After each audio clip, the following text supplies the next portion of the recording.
백화점 주차장에서 단둘이 차를 탔습니다. 장모님이 애귀에다 가만히 속삭였습니다. 소리 아빠, 둘만의 장소에 가면 안 될까? 드디어 기다리던 순간이 하고 가슴이 심하게 요동쳤습니다. 장모님이 저에게 드디어 기다리던 고백을 하신 것입니다. 인간의 본능을 은밀히 조금씩 터치하는 혼자 보는 소설 시작합니다. 아내와 결혼한 것은 5년 전이었습니다. 저는 남쪽 지방 소도시에서 나고 자랐습니다. 서울로 취직이 되어 올라왔습니다. 그리고 길고 긴 독신 자취 생활을 했습니다. 어느 날 회사 후배가 주최한 바베큐 파티에 참석했습니다. 거기서 아내를 처음 만나 말을 걸게 되었습니다. 그녀는 아주 개방적인 서울 미인이었습니다. 그날 그녀와 잘 맞아서 운 좋게 바로 교제를 시작하였습니다. 갑자기 우리 둘은 사랑에 불이 붙었습니다. 얼마 지나지 않아 임신이 되었습니다.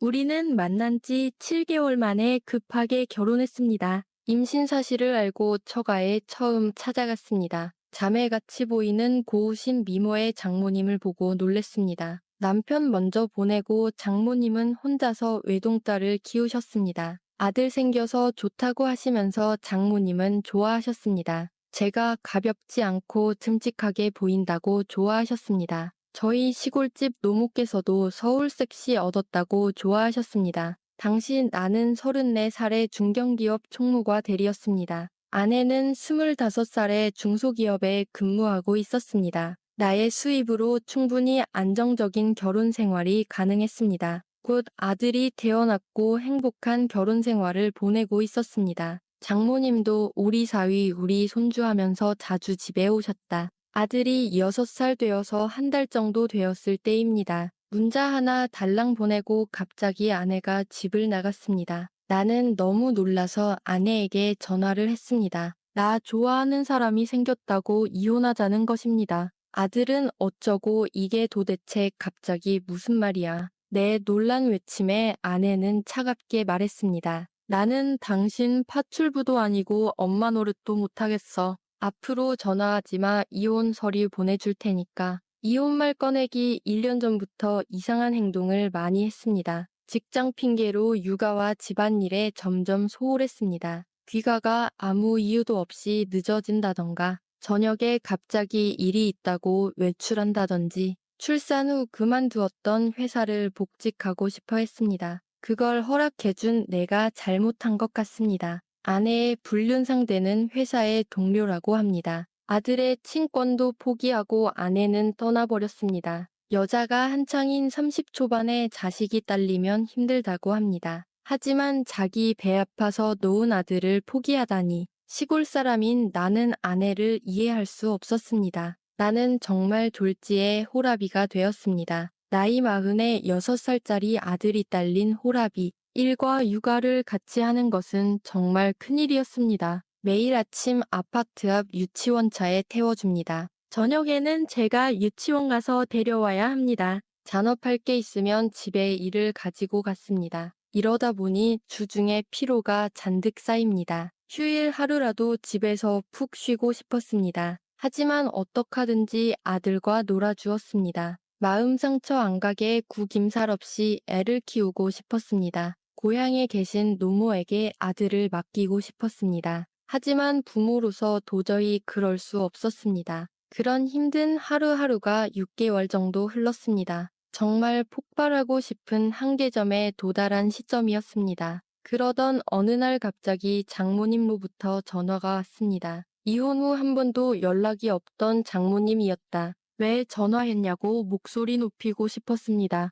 장모님은 기어 들어가는 목소리로 나에게 말했습니다. 소리 아빠 미안하네. 자네에게 정말 미안하네. 내 딸년이 자네하고 소리한테 큰 죄를 지었네. 이 모든 것이 내가 딸을 잘못 가르친 탓이네. 그렇게 말씀을 하시니까 목소리를 높일 수가 없었습니다. 어머님 저희 괜찮으니 너무 신경 쓰지 마세요. 제 잘못도 많습니다라고 나는 말을 할 수밖에 없었습니다. 그리고 머뭇거리시다 소리가 잘 있는가 물어보셨다. 할미가 손주한테 너무 미안하다고 울먹이셨다. 네, 잘 있습니다. 걱정 마세요. 라고 말했습니다. 소리가 보고 싶다고 말하면서 유치원 잘 다니는가 물어보셨다. 나도 무심결에 유치원 보내는 일이 어렵다고 말하고 말았. 사실 몇 번이나 자네에게 전화하고 싶었네. 우리 소리 어떻게 지내는가 너무 궁금했네. 하지만 미안해서 도저히 전화를 할 엄두가 안 났네. 그러면서 앞으로 자기가 소리 마중 나가겠다고 하셨다. 사실 장모님은 조용하고 내성적인 성격의 착한 분이셨다. 젊은 날을 바쳐 외동딸의 교육에 올인하신 분이셨다. 이혼 전에는 나에게는 항상 따뜻하게 정성을 다해주셨다. 우리 집에서 장모님 집까지는 지하철 20분 거리였다. 소리 유치원까지는 지하철로 15분이면 되었다.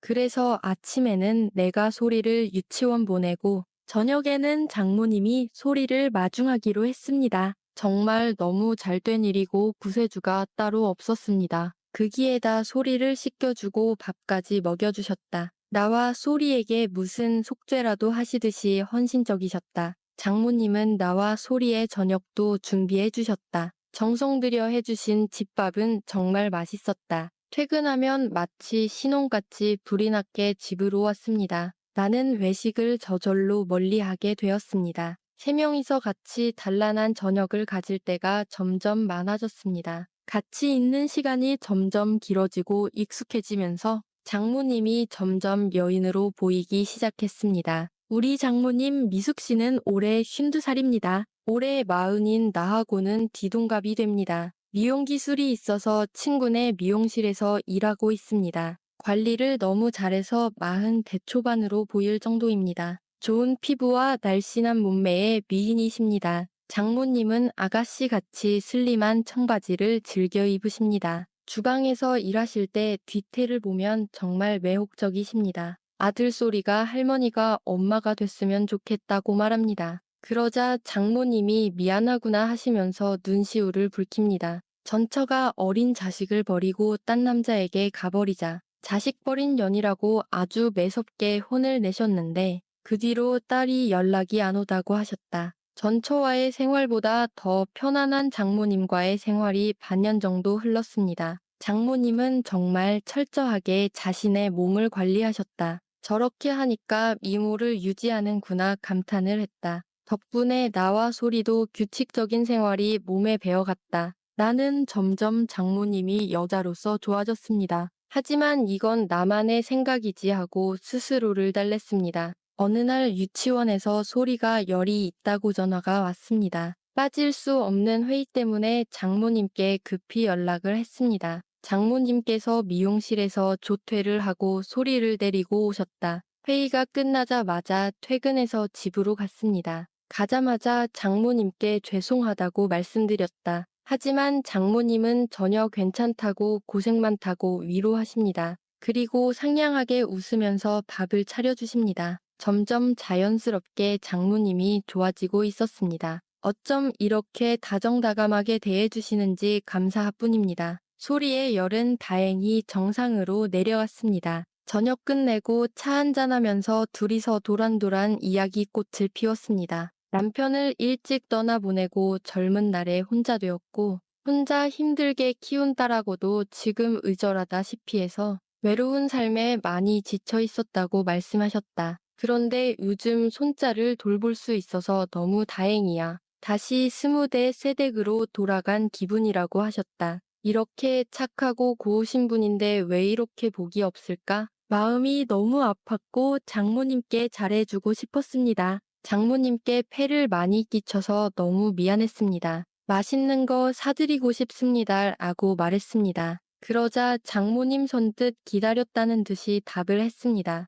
그럼 다음 주에 토요일 둘이서 근사한 데서 점심 먹자. 순간 장모님이 나를 좋아할 수도 있다는 생각이 들었습니다. 선뜻 응해줘서 너무 다행이라는 생각이 들었습니다. 마침 다음 주 토요일이 유치원 소풍이라 저녁에나 소리가 돌아옵니다. 나는 좋다고 토요일에 근사한 장소에 예약을 했다. 장모님과 둘만의 데이트는 처음 있는 일이었습니다. 저는 잔뜩 흥분이 되어 토요일을 기다리고 있었습니다. 드디어 기다리고 기다리던 토요일이 되었습니다. 아들을 보내고 조금 있다 장모님이 집에 오셨습니다. 들어온 장모님을 본 순간 가슴이 두근두근했습니다. 관리를 워낙 잘하니 평소에도 젊고 고우신 모습이었습니다. 근데 화장을 정성 들여 하니까 완전히 30대 미숙 씨가 거기 있었다.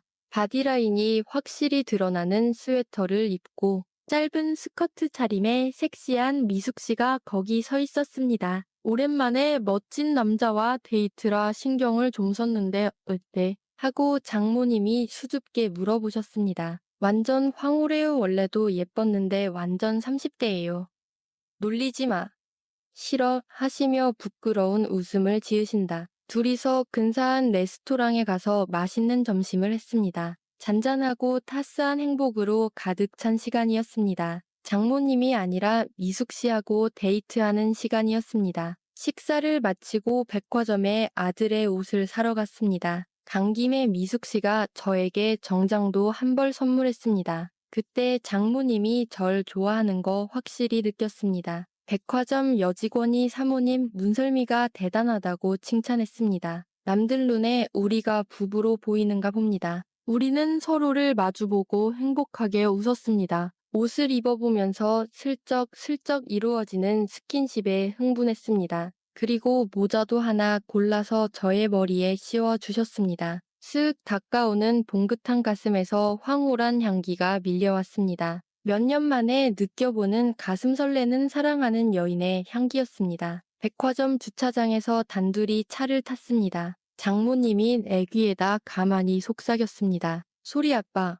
둘만의 장소에 가면 안 될까? 드디어 기다리던 순간이 하고 가슴이 심하게 요동쳤습니다. 장모님이 저에게 드디어 기다리던 고백을 하신 것입니다. 나는 흥분된 상태에서 차를 가까운 곳으로 몰았습니다. 매번 설거지할 때마다 장모님의 뒤태에 짜릿했습니다. 그 아름다운 장모님이 나를 원하고 있었습니다. 두 사람은 서로를 간절히 원하는 감정에서 사랑을 나누었습니다. 천천히 부드럽게 오래오래 사랑에 빠진 연인의 시간을 보냈습니다. 장모님은 한창 때 남편을 잃고 혼자가 되었습니다. 그리고 겪은 연애 사기의 상처로 인해 세상과 단절했습니다. 남자를 접하지 못한 장모님은 젊은 처녀와 같이 수줍어했습니다. 미숙 씨는 저에게 한 남자의 여자로서 최고의 서비스를 했습니다. 이제까지 경험 못한 한 여자의 헌신적인 애정을 느꼈습니다. 제 입장을 항상 살펴주고 배려해주는 미숙 씨가 좋았습니다. 나는 간절히 미숙 씨와 앞으로 같이 살고 싶었습니다. 장모님에게 절대 변하지 않을 뜨거운 애정을 표시했습니다. 처음에는 다리 손자를 버린 못된 짓에 죄책감이 들어서 손자를 돌보자고 사위집을 드나들기 시작했는데 나와 손자가 주는 안정되고 평화로운 생활에 젖어들면서 한 남자의 귀가를 기다리는 여인이 되었다고 했습니다. 생애 마지막에 만난 연인에게 모든 것을 해주고 싶다고 했습니다. 그 토요일 이후로 이숙 씨와 나는 사랑에 빠진 연인이 되었습니다. 장모님은 밤마다 나에게 경이로운 세상을 선물했습니다. 낮에는 현숙하신 장모님이 밤에는 뜨거운 미숙 씨로 변했습니다. 사랑을 나눌 때는 여보 서방님 하면서 나의 남자를 일깨웠습니다. 오늘도 평화로운 한 주가 시작되었습니다. 저녁에 일 때문에 좀 늦게 퇴근을 했습니다. 나의 뜨거운 미숙 씨가 저녁을 안 먹고 맞이했습니다. 겉옷을 받아주면서 기다렸다고 내 귀에 속삭였습니다. 나도 하루 종일 너무 보고 싶었다고 말했습니다. 얼굴이 빨개지며 부엌으로 달려가는 새색시 그녀. 오늘 밤도 나는 그녀에 의해 황제가 되려나 봅니다. 이 평화롭고 조용한 행복한 가정을 지켜가고 싶습니다. 세상에는 이렇게 만들어지는 가족도 있는가 봅니다. 다가오는 인연을 외면하지 말고 소중히 받아들이려 합니다. 끝까지 읽어주셔서 감사합니다. 구독과 좋아요 꼭 좀 부탁드립니다. 혼자 보는 소설. 다음 주 불금에는 더 은밀하고 짜릿한 이야기로 찾아오겠습니다.